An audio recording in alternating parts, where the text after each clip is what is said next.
মনি, বাবা, মা মরেছে এখনো 1 বছর হয়নি, এরই মধ্যে তুমি আবার বিয়ে করে আসলে? মনি, আমি কি করবো না করবো সে কৈফিয়ত তোকে দিতে হবে। এই উঠে এসো রেখা। আমিও দেখবো সৎমা এই ঘরে কি করে থাকে।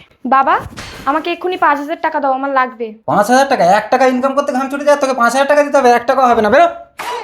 তুমি মেয়েটাকে এমন করে বললে কেন গো? এইসব ছেলে মেয়েকে মাথায় তুলতে নেই।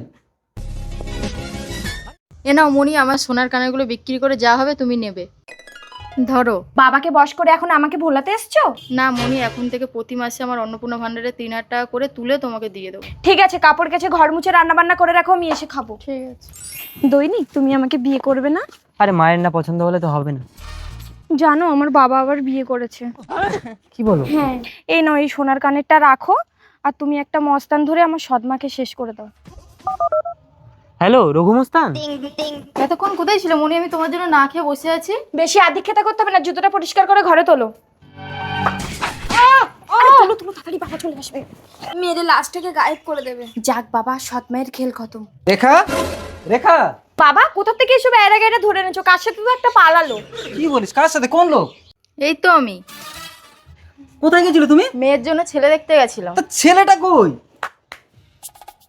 দৈনিক, তুমি দৈনিক, তোমাকে যে সোনার কানে দিলাম আমার সৎমাকে মারার জন্য, তুমি মারোনি না কেন? কারণ এটা আমার মা আর রঘুমস্তান আমার বাবা। আর আমি ওনাকে বিয়ে করিনি, আসলে উনি তোকে ছেলের বৌমা করবে, তাই অজ্ঞাত পরিচয়ে তোর পরীক্ষা নিতে এসেছিল। তাহলে আর আমাদের বিয়েটা হচ্ছে না? আমার একমাত্র ছেলের বৌমা বলে কথা, একটু তো দেখে নিতেই হবে। চলো বৌমা।